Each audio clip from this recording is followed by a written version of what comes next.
जय हिंद दोस्तों, आज आप लोगों को बताएंगे कूलम्ब्स का नियम। ठीक है, ये हर बार का एग्जाम के लिए इम्पोर्टेंट ही है सब। अगर ये नहीं पूछा तो इस पे सवाल जरूर पूछते हैं। ठीक है, तो हर बार का बोर्ड का ये फेवरेट है कूलम्ब्स का नियम। तो लिखिए यहाँ से, कूलम्ब्स का नियम पहले जान ही लेते हैं। कूलम्ब्स का नियम क्या होता है? दो अस्थिर बिंदु आवेशों के मध्य लगने वाले आकर्षण तथा प्रतिकर्षण बल के मान के परिणामी मान के गुणनफल के समानुपाती और उनके बीच के दूरी के व्युत्क्रमानुपाती होता है। कूलम्ब्स का नियम सिंपल सा है, एक बार देख लीजिए।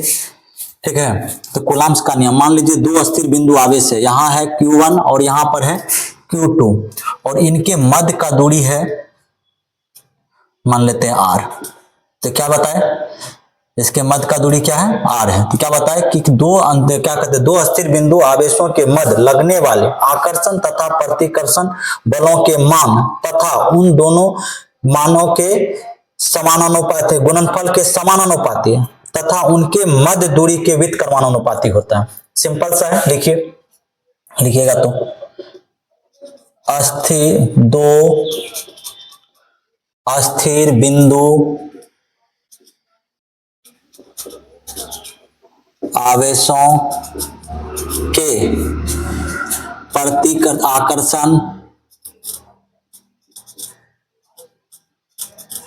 आकर्षण या प्रतिकर्षण बलों के मान तथा उन दोनों आवेशों के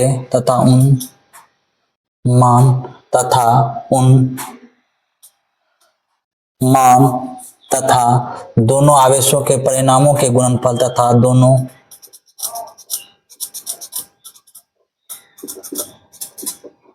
आवेशों के परिणामों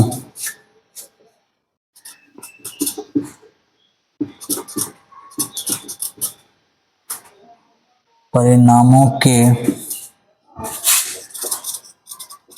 गुणनफल के समानुपाती तथा उन दोनों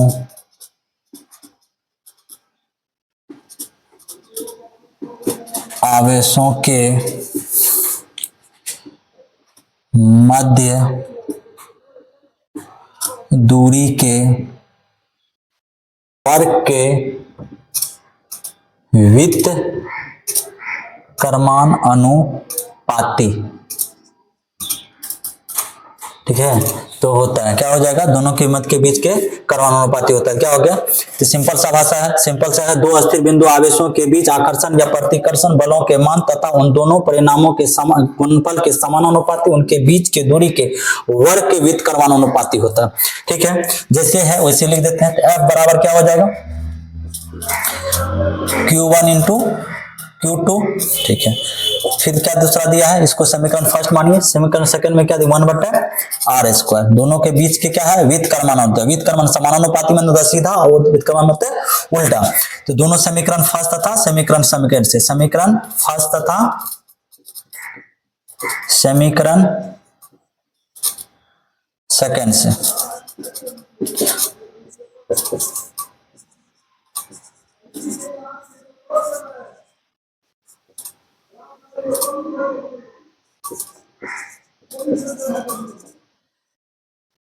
R²। K क्या है? ये जो K है, K बराबर समान अनुपाती नियतांक।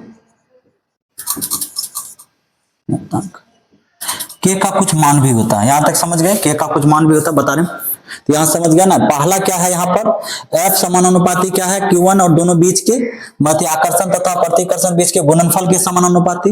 ये दोनों के मध्य दूरी क्या है? R है। R का स्क्वायर करेंगे तो क्या हो जाएगा?